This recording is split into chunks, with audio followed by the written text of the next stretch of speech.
안녕하세요. 오늘도 사연 살롱을 찾아주셔서 감사합니다. 20년째 캐나다에서 살고 있는 여성이에요. 저는 21살 때 캐나다로 유학 가서 이곳에서 가정을 이루고 살고 있어요. 처음엔 유학 생활이 끝나면 한국으로 돌아갈 생각이었지만 운 좋게 캐나다에서 취업을 하게 됐고 교포인 남편을 만나 결혼까지 하다 보니 여기서 자리를 잡게 되었어요. 물론 결혼한 후에라도 마음만 있었다면 한국으로 돌아갈 수도 있었을 거예요. 하지만 그러지 않은 데는 이유가 있어요. 저희 아이가 장애를 가지고 있거든요. 아무래도 장애가 있는 아이를 키우려니 한국보다는 여러모로 환경이 좋은 캐나다에서 살게 되었어요. 그래도 아이를 낳고 한 3, 4년 동안은 1년에 한 번씩은 한국에 계신 부모님 댁에 찾아가곤 했었는데 아이가 자라면서 장애 증상이 도드라지기 시작하면서는 그마저도 관두게 되었어요. 저희 부모님과 친정 식구들이 제 아이를 바라보는 시선이 부담스러웠거든요. 그러던 와중에 결국 사단이 나고 말았어요. 친정엄마가 제 아들 앞에서 한숨을 쉬며 막말을 하신 것 때문에 아이도 그렇고 저희 부부도 마음의 상처를 입었거든요. 어쩌다 이런 걸 나와서 이 고생이야. 차라리 낳지를 말지. 그랬으면 네가 이런 고생 안 하고 살아도 됐잖아. 아휴, 넌 어쩌다 이 모양 이 꼴로 태어나서 네 엄마를 힘들게 하니? 우리 딸 불쌍해서 어떡해. 물론 엄마는 딸인 제가 장애 아이를 키우는 상황이 가슴 아파서 그러신 거였겠지만 저도 아이를 키우는 입장이다 보니 내 자식을 하자품처럼 취급하는 말을 듣고 가만히 있을 수만은 없었어요. 그래서 난생 처음 엄마한테 악을 쓰며 대들었죠. 엄마, 애 앞에서 그게 할 소리야? 엄마가 뭔데 내 아들한테 그딴 소리래. 누가 날 불쌍하게 봐달래? 내가 괜찮다는데 왜 엄마가 난리냐고. 난 그저 네가 걱정돼서 그런 거야. 하, 걱정돼서 그랬다고? 웃기지 마. 엄만 그냥 평소에 우리 민우를 보고 생각한 대로 말한 것뿐이야. 입으로는 내 손주 하면서도 속으론 남들처럼 우리 민우를 괴물 보듯 하고 있었던 거라고. 엄마가 정말 내가 걱정됐다면 이런 식으로 내 가슴에 칼 꽂는 말은 안 했을 거야. 그러니까 앞으로 내 앞에서 가식 떨지 마. 역겨우니까. 그날 저는 거의 이성을 잃은 채 미친년처럼 떠들어댔고 그 모습을 본 아빠와 오빠 내외까지 끼어들면서 싸움으로 걷잡을 수 없이 커졌어요. 다시는 엄마 안 봐. 그러니까 엄마가 죽어도 나한텐 연락하지 마. 장례식장에 절대 안 갈 거니까. 저는 끝까지 가족들 앞에서 악담을 퍼부었어요. 그리고는 그 길로 가족들과 함께 친정을 나온 뒤 친정 식구들과 연락을 끊었어요. 처음엔 중간에서 어떻게든 관계를 회복시키려 애를 쓴 남편도 완고한 제 반응에 더는 그러지 않더라고요. 그런데 수년이 지난 지금 생각지도 못한 일을 당하면서 다시 친정에 연락을 하게 되었지 뭐예요.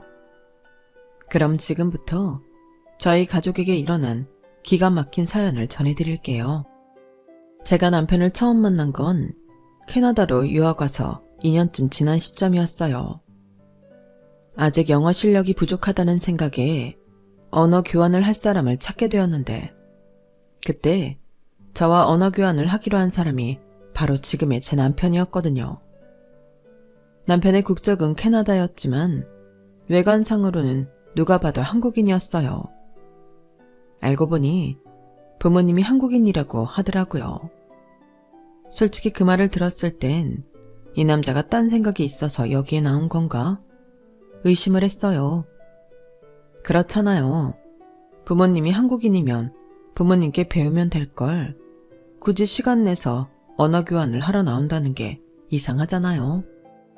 그래서 의심스러운 눈초리로 바라봤더니 그러더라고요. 내가 2살 때 부모님이 이혼을 하셨어요. 아빠는 한국으로 돌아가셨고 엄마는 캐나다 사람이랑 재혼하셨고요. 그런데 엄마가 몇 년 전에 세상을 떠나셔서 나한테 한국어를 가르쳐줄 사람이 없어요. 그런데 왜 한국어를 배우려고 그래요? 여기선 딱히 쓸 일도 없을 텐데. 혹시라도 아빠를 만나게 되면 한국어로 말을 해야 하니까요. 아빠는 영어를 잘 못하실 테니까요. 사정을 들어보니 내가 괜한 오해를 했다 싶었어요. 그리고 한편으로 안 됐다는 생각이 들더라고요. 엄마와 자기를 버리고 떠난 아버지에 대한 그리움이 큰 것 같았거든요. 그렇게 언어 교환을 하게 된 우리는 시간이 지나면서 언어뿐만 아니라 여가 시간도 함께 보내게 되었어요. 남편도 저도 가족과 떨어져 살고 있어서 갑자기 누군가의 도움이 필요할 때 도움을 받을 사람이 없었거든요. 그래서 아프다거나 급하게 일손이 필요할 때 서로를 챙기게 되었어요. 그러다 결정적으로 가까워진 계기가 있었는데 바로 동거였어요. 한 지붕 아래 함께 살게 되었으니 동거라고 하는 게 맞겠지만 우리가 아는 그런 의미의 동거는 아니었어요. 외국은 전세 개념이 없기 때문에 자가가 아니라면 월세를 내고 살거든요. 하지만 캐나다도 도심에서 어지간한 집은 월세가 너무 비싸서 혼자 감당하고 살기는 힘들어요. 그러다 보니 상대적으로 돈이 없는 대학생들은 3, 4명이 모여서 집 하나를 빌려 살곤 하죠. 저 역시 스페인 친구랑 인도 친구와 함께 셋이서 한 집을 쉐어로 지내고 있었는데 그중 인도 친구가 중도의 학업을 그만두고 고국으로 가게 된 거예요. 갑자기 룸메이트를 새로 들어야 했던 우리는 난감할 수밖에 없었어요. 한인 유학생 커뮤니티를 비롯해 룸메이트를 구할 수 있는 곳이라면 어디든 공고를 올렸지만 결국 찾지 못했어요. 사실 저희가 사는 집이 방이 4개라서 처음에는 4명이 쉐어를 해서 살았거든요. 그런데 한 친구가 너무 개념 없이 행동을 하는 거예요. 남자친구를 데려와서 재워보는 건 일수고 툭하면 친구들을 불러 공용 거실에서 파티를 하는 거예요. 거기다 청소도 안 하고 냉장고에 넣어둔 남의 음식까지 손을 대서 도저히 참아줄 수가 없더라고요. 결국 나머지 3명이 의기투합해서 그 친구를 내보냈어요. 그리고는 4명이 내야 할 월세를 3사람이 분담해 내고 살았죠. 마음에 안 맞는 새로운 룸메를 구하느니 돈 조금 더 내고 마음 편히 살자 싶었거든요. 그런데 이제 그 금액을 둘이서 분담하려니 도저히 안 되겠더라고요. 그러던 차에 남편한테 그 얘기를 했더니 대뜸 남자도 받냐고 하지 않겠어요? 사실 그때까지 남자 룸메이트를 들이는 건 생각도 안 했었기 때문에 조금 당황했어요. 그래서 일단 스페인 친구한테 물어보겠다고 했죠. 그랬더니 스페인 친구는 너무도 쿨하게 상관없다고 하더라고요. 그렇게 해서 남편과 남편 친구가 저희 집에 새로운 룸메이트로 합류하게 되면서 우리는 동거를 하게 되었어요. 아침에 눈을 뜬 순간부터 밤에 잠자리에 들기까지 함께 지내다 보니 자연스레 가까워지게 되었고 그러다 1년쯤 지난 시점부터는 연인 사이로 발전하게 되었어요. 한 번은 남편을 따라 남편의 새아버지 댁에 방문한 적이 있어요. 어머님이 돌아가시고 이미 다른 분과 재혼을 하셨지만 여전히 제 남편을 아들로 여기고 계시더라고요. 사는 지역이 달라서 자주 왕래를 하지는 못했지만 언제든 남편이 방문하면 쓸 수 있도록 남편 방도 그대로 두고 계셨어요. 새어머니 역시 제 남편을 아들이라고 부르며 무척 친근하게 대해주시더라고요. 여자친구인 저한테도 무척 따뜻하게 대해주셨고요. 우리나라에서는 상상하기 힘든 진정한 쿨함이었어요. 이렇게 좋은 부모님을 두고도 왜 자신과 엄마를 버린 친부를 그리워하는지 이해가 안 갈 정도였죠. 그랬더니 남편이 그러는 거예요. 캐나다 아빠, 엄마한테 느껴지는 감정은 친절 또는 상냥함에 가까워. 하지만 한국 아빠를 떠올리며 받는 감정은 애틋함이야. 그건 완전히 다른 거지. 그 말에 왠지 조금은 남편 마음이 이해가 가는 것 같았어요. 친구 엄마가 아무리 친절해도 내 엄마와 나 사이에 스며들 수 없는 차이가 있잖아요. 남편도 그런 차이를 말하는 것 같았어요. 더군다나 유일한 혈육인 어머님마저 세상을 떠나시고 없으니 아버지에 대한 그리움이 더 큰 것 같더라고요. 그래서 결혼을 앞두고 한국을 방문해서 아버님을 찾아보기로 했어요. 하지만 남편이 아버지에 대해 가지고 있는 정보가 너무 적고 불확실한 부분이 많아서 아버님 찾기는 실패하고 말았어요.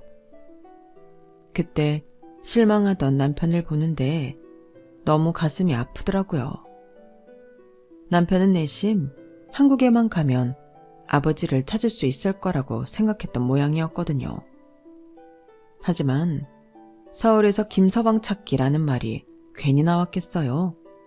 우리가 너무 쉽게 생각했던 거죠. 결국 남편의 친아버지를 찾지 못한 채 우리는 결혼식을 올리게 되었어요. 국제결혼을 하는 분들이라면 결혼식을 올리는 시점에 누구나 하게 되는 고민이 있죠. 네, 어디서 결혼식을 올리냐예요. 비록 친부모님은 아니지만 캐나다에 부모님이 계시는 상황이라 우리 편의만 생각해서 한국에서 할 수는 없었어요. 그렇다고 양국에서 한 번씩 하기에는 비용 부담이 너무 컸고요. 당연히 저희 부모님은 한국에서 하기를 바라셨죠. 캐나다엔 친척도 없다며 피 한 방울 안 섞인 양부모 때문에 이 많은 사람들이 캐나다로 가는 건 말이 안 되잖니? 항공료만 해도 그게 얼마야? 안 돼. 절대 안 돼. 그냥 양부모님 보고 한국으로 오시라고 그래. 원래 결혼은 하객수 많은 쪽 지역에서 하는 거라고. 저희 엄마는 더 들을 것도 없다는 식으로 한국에서 결혼식을 하라고 강요하셨어요.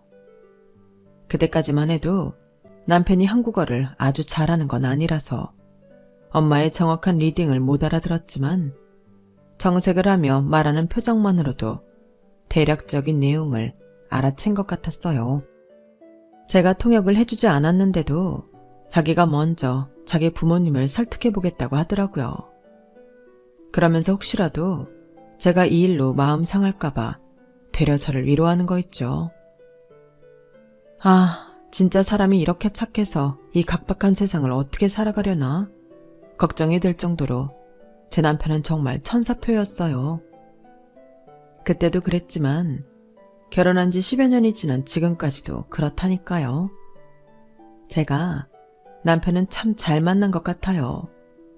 그런데 남편의 이런 성격이 어디서 왔나 했더니 새아버지한테 보고 배운 거더라고요. 결혼식 문제로 전화를 드렸더니 저희가 말을 꺼내기도 전에 아버님이 먼저 그러시는 거예요. 결혼 축하한다.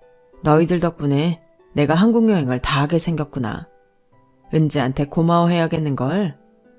은지가 한국인이 아니었다면 내가 어떻게 한국에 가볼 수 있었겠니? 지금부터 엄마랑 나는 한국에서 가볼 곳 리스트를 뽑아야겠어.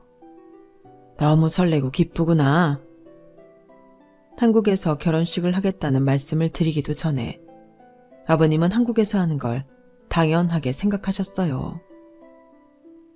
우리한테 은지처럼 예쁜 딸을 보내주셨는데 당연히 우리가 인사를 드리러 가야지. 그나저나 한국어 공부 좀 해야겠는걸. 은지 부모님께 감사 인사는 한국어로 하고 싶거든. 한 걱정을 했던 우리와 달리 유쾌함으로 분위기를 바꿔주신 아버님은 한국에 오실 때까지 정말 열심히 한국어 공부를 하셨고 저희 부모님께 서툴지만 진심이 담긴 한국어로 감사 인사를 하셨어요. 캐나다 시부모님의 배려심 가득한 스윗함은 이후 저희 부부에게 닥친 시련 앞에서 더 빛을 발했어요. 허니문 베이비였던 우리 아들이 자폐 스펙트럼 장애 판정을 받았을 때 하늘이 무너지는 줄 알았어요. 왜 하필 내 아이에 이런 일이 생긴 건지 억울하고 화가 났어요. 그러다 우리 아이보다 딱 하루만 더 살고 싶다던 영화 마라톤 속 대사가 떠올라 오열하고 말았어요. 우리 부부가 세상을 떠나고 나면 우리 아이는 어떡하나 걱정이 되었거든요. 너무 겁이 나고 가슴이 찢어지는 것 같아서 한국에 계신 친정엄마한테 전화를 했어요. 그리곤 아이의 상태를 말했더니 수화기 너머로 엄마의 흐느끼는 소리가 들리더라고요. 그 소리에 급기야 울음이 터진 저는 한참을 수화기를 붙들고 오열했어요. 하지만 언제까지고 슬픔에 빠져있을 수만은 없었어요. 일상은 이어졌고 부모로서 할 일을 멈출 수는 없었으니까요. 자폐 스펙트럼이라는 병명은 우리 부부를 절망에 빠뜨렸지만 그와는 상관없이 사랑스러운 우리 아이의 모습에 절망 속에서도 웃음꽃이 피어났어요. 하지만 아이가 자라면서 웃는 날보다 우는 날이 더 많아지게 되었죠. 특히 한국에 계신 부모님 댁에 갔다가 겪었던 일은 우리 가족 모두의 가슴에 생채기를 내고 말았어요. 이종 사촌들과 잘 놀던 우리 아이가 갑자기 소리를 지르고 난폭하게 굴며 발작을 한 거예요. 저는 제 아이를 꽉 껴안아주면서 동시에 놀란 조카들을 달랬어요. 그리고는 늘 그렇듯 미안하다는 말을 했죠. 그런데 진정이 된 아들이 떠듬떠듬 한 말에 상황은 급반전이 되고 말았어요. 아이 말로는 사촌들이 자기 보고 괴물이라고 말했다는 거예요. 그 말을 듣자 심장이 굳어버리는 기분이었어요.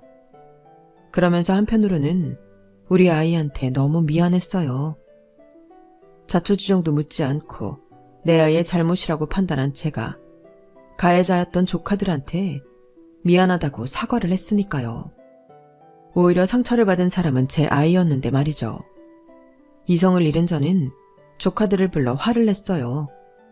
그리곤 당장 사과하라고 소리쳤죠. 어린 조카들은 무서운 표정으로 자기들을 노려보는 저를 보며 울음을 터뜨렸고 그때 저희 엄마가 제 심장에 비수를 꼽는 말을 하신 거예요. 저런 거 낳지 말지 그랬니? 이후 상황은 앞서 말씀드린 그대로였어요. 엄마는 제 걱정을 핑계로 하지 말아야 할 말을 하셨고 저는 엄마의 실수를 받아들일 만큼 마음의 여유가 없었어요. 그렇게 친정과 연락을 끊고 지내게 되었죠. 저희가 캐나다로 돌아오고 한동안 친정에서 전화가 엄청 왔어요. 엄마한테도 오고 오빠 내외한테도 왔지만 저는 끝까지 외면했어요. 남편을 통해 친정엄마가 많이 미안해 하신다는 말을 전해 들었지만 그날의 상처가 너무 깊었던지라 사과조차 받아들이고 싶지 않더라고요. 제가 전화를 받지 않자 2년쯤 지나고부터는 엄마도 오빠 내외도 제게 전화를 하지 않았어요. 한국에서 다투고 돌아온 뒤 한동안은 어떻게든 저희 엄마와 저를 화해시키려 노력했던 남편도 결국 포기하게 되었죠.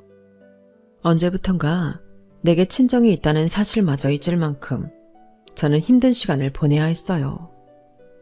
아이가 어릴 때는 집안에서 벌어지는 일만 감당하면 되었지만 아이가 자라자 아이가 속한 사회가 하나 둘 늘어나면서 부모가 감당해야 할 부분 역시 늘어났거든요.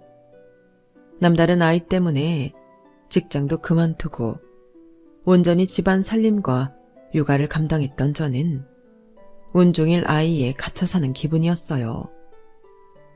저희 아이가 들어간 학교는 일반 아이들이 소속된 반과 장애가 있는 아이들이 속한 반이 구분된 학교였는데 제 아이가 학교에 적응을 잘 못한 거예요. 그러다 보니 학교에서는 툭하면 전화가 왔고 수시로 학교로 달려가야 하는 상황이 발생했어요. 학교의 요청에 따라 수업 도중에 아이를 데리고 집으로 돌아오는 날이 늘어났어요. 그러니 오후만 되면 아무 일도 못하고 휴대폰만 바라보게 되는 거예요. 그러다 그 시간을 무사히 보내고 나면 온몸에서 진이 빠지는 것 같았어요. 오늘은 무사히 지나갔구나.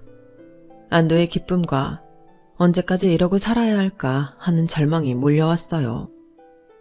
계속 이렇게 살다가는 내가 먼저 망가질지 모르겠다는 생각도 들었죠. 언제부턴가 저는 잘 웃지 않게 되었고 늘 불안해 신경질적으로 변해갔어요. 낙천적이고 배려심이 강한 남편이 곁에 없었다면 정말 단 하루도 버티지 못할 정도로요. 그러면서 친정 엄마에 대한 그리움이 커져갔어요. 엄마니까, 다른 사람도 아닌 내 엄마니까, 손자가 아닌 내 걱정을 먼저 했던 거구나. 엄마는 내가 이렇게 변해갈까봐 가슴 아파했던 게 아닐까? 생각이 꼬리에 꼬리를 물고 늘어졌어요. 그런데 친정과 연락이 끊긴 지 몇 년이 지난 어느 날 한국 번호로 전화가 온 거예요. 저한테 온 건 아니고 제 남편 휴대폰으로요. 시간이 많이 흐른 탓인지 이제는 상처가 많이 아문 저는 딱히 통화를 말리지 않았어요. 남편은 그런 제 반응을 보고는 기다렸다는 듯 전화를 받더군요. 그런데 한창 안부를 물어가며 들떠 있어야 할 남편이 어리 빠진 사람처럼 멍한 표정으로 상대방 얘기만 듣고 있는 거예요.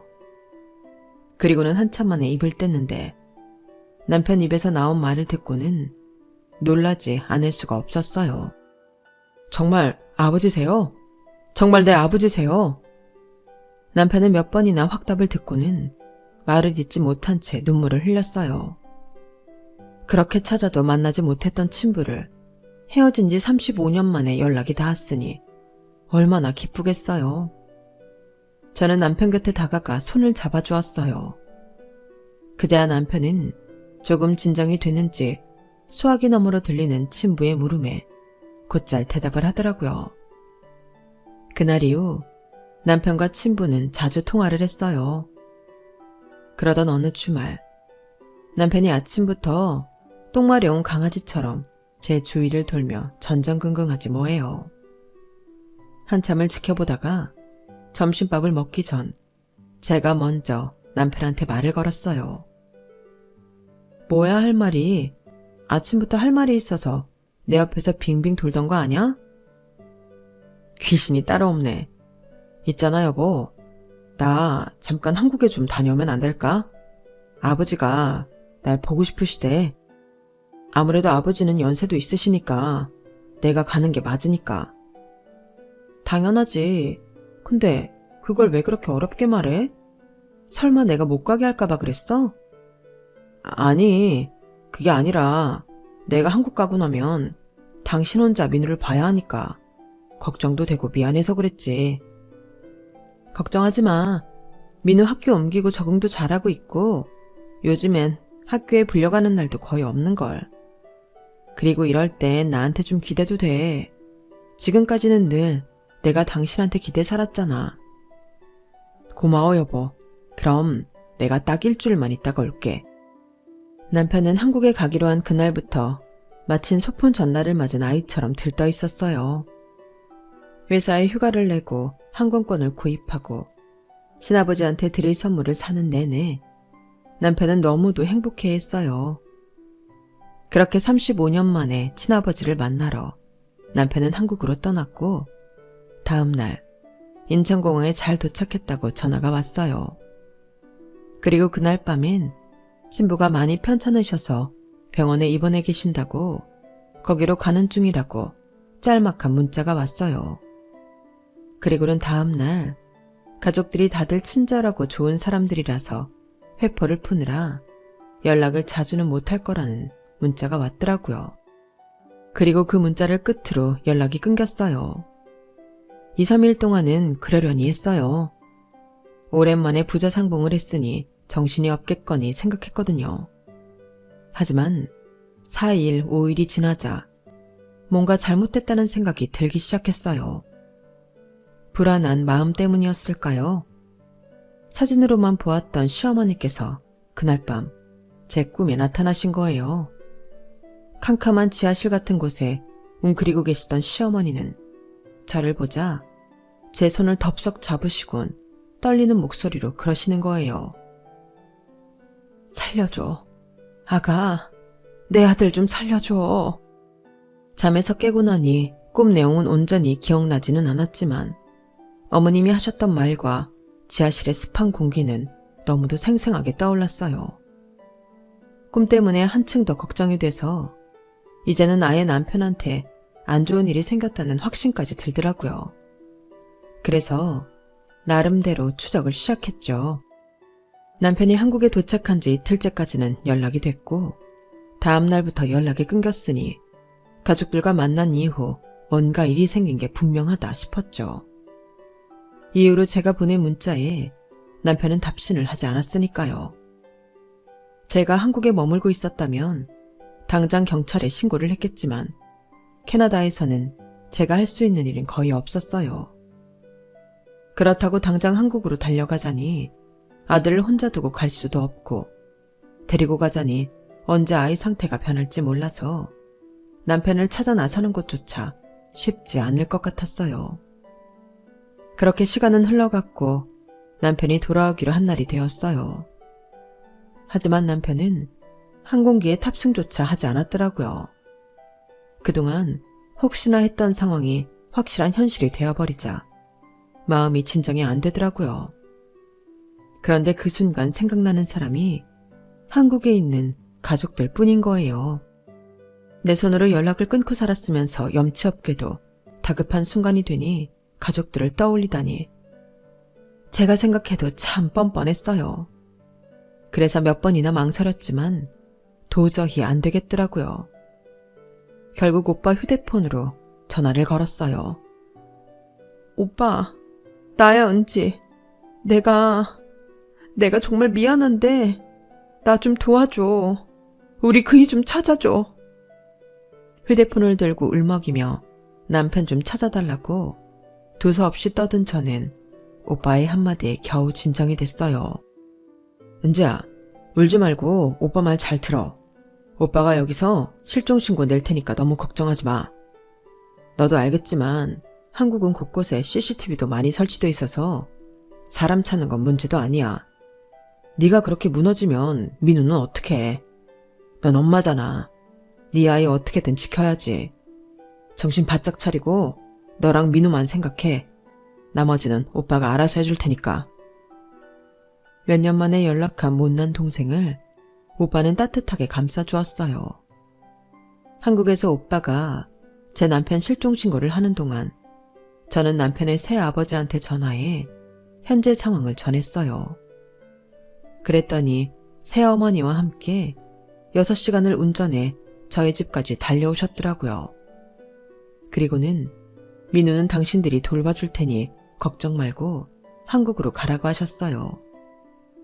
그동안 자주는 아니었지만 민우가 태어나고 1년에 한두 번은 주기적으로 왕래를 해온 탓에 아이도 할아버지 할머니를 많이 불편해하지는 않았어요.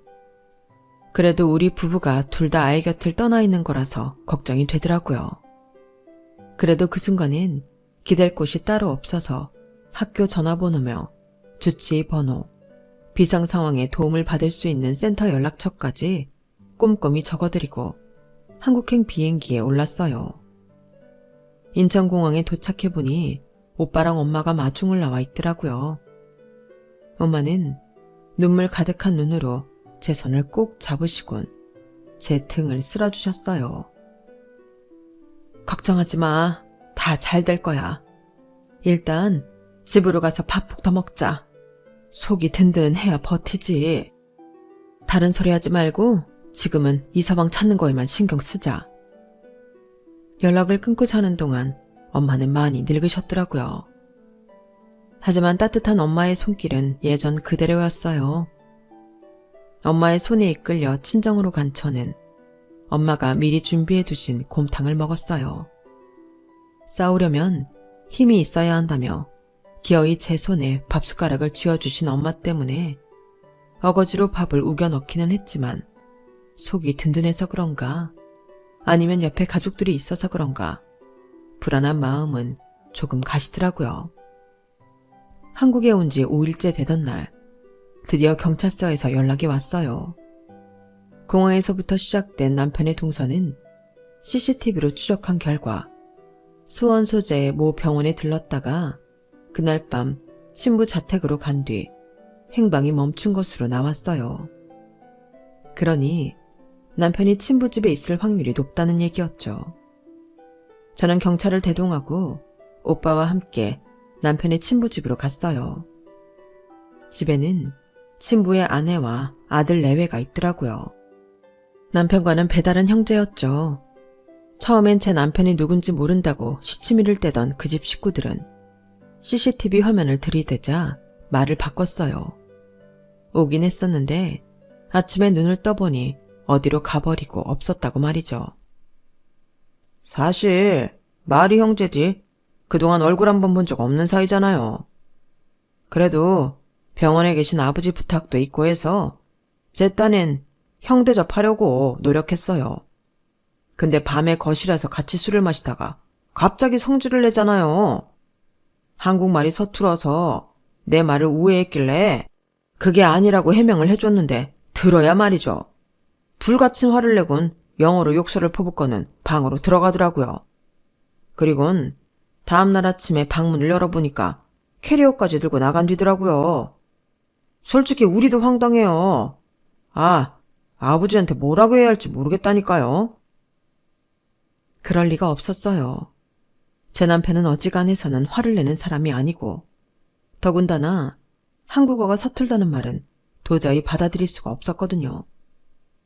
남편은 저랑 만난 이후 줄곧 한국어를 써왔기 때문에 의사소통에 전혀 지장이 없었어요.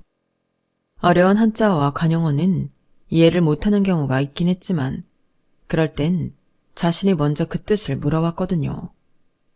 사실 남편 문자를 받았을 땐 생각 없이 흘려보냈는데 남편 연락이 끊기고 내심 거슬렸던 부분이 있었어요. 바로 남편이 보낸 문자 속 단어였죠.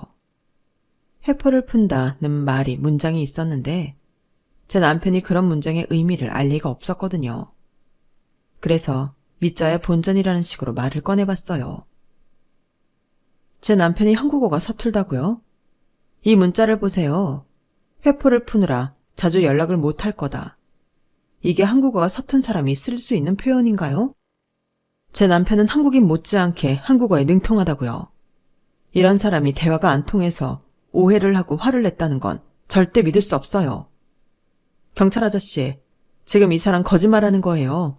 이 사람이 내 남편을 어떻게 한 게 분명하다고요. 이 문자가 증거라고요. 그러자 친부의 아들이 빽 하고 소리쳤어요. 이 미친년이 누굴 범인으로 몰아. 내가 언제 네 남편을 건드렸다고 그래. 그리고 뭐? 네 남편이 한국어가 능통해? 웃기고 있네.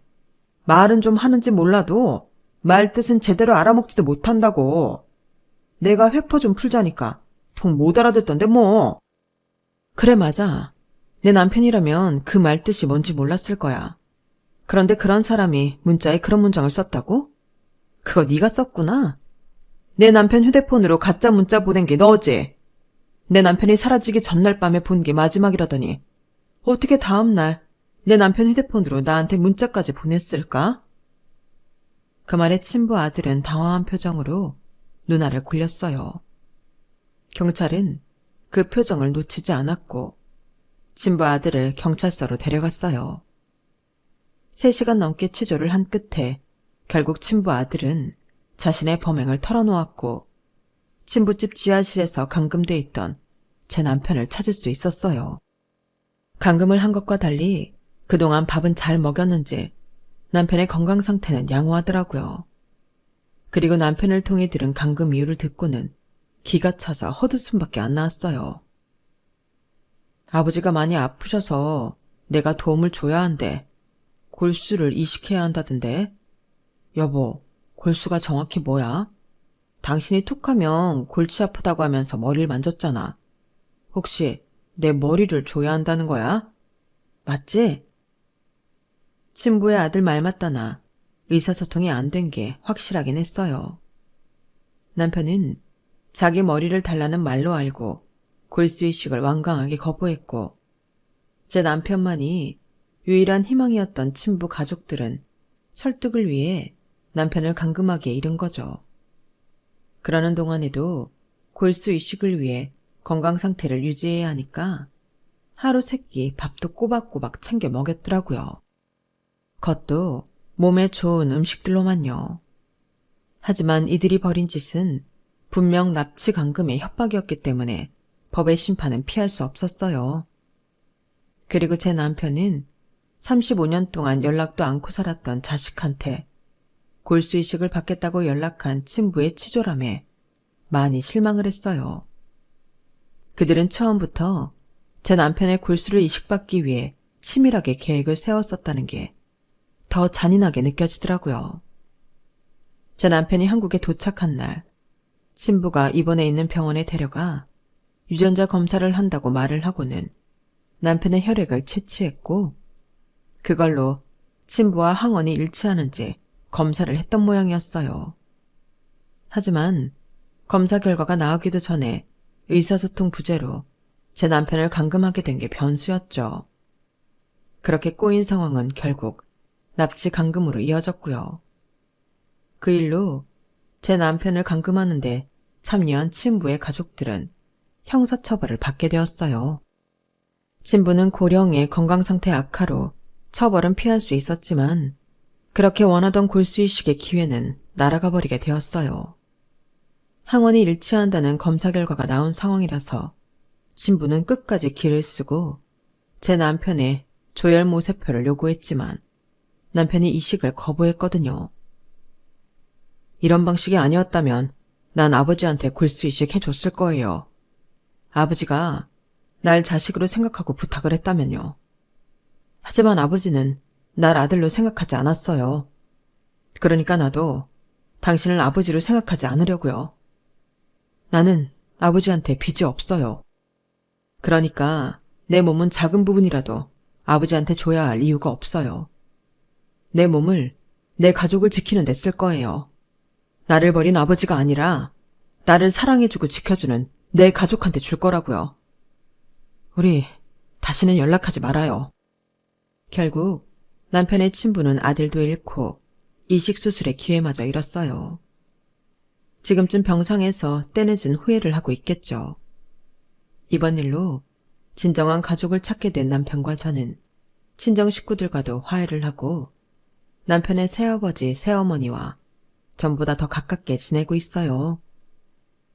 위기가 닥쳤을 때 내 편을 가려내게 된다는 말처럼 우리 가족은 절망적인 순간에 진정한 내 편, 내 가족을 찾게 된 거죠. 제 사연을 듣고 계신 여러분도 지금 이 순간 가족의 소중함을 한 번 더 느끼셨으면 좋겠어요. 지금까지 제 사연을 들어주셔서 감사합니다. 건강이 최고죠. 건강하시고 행복하세요.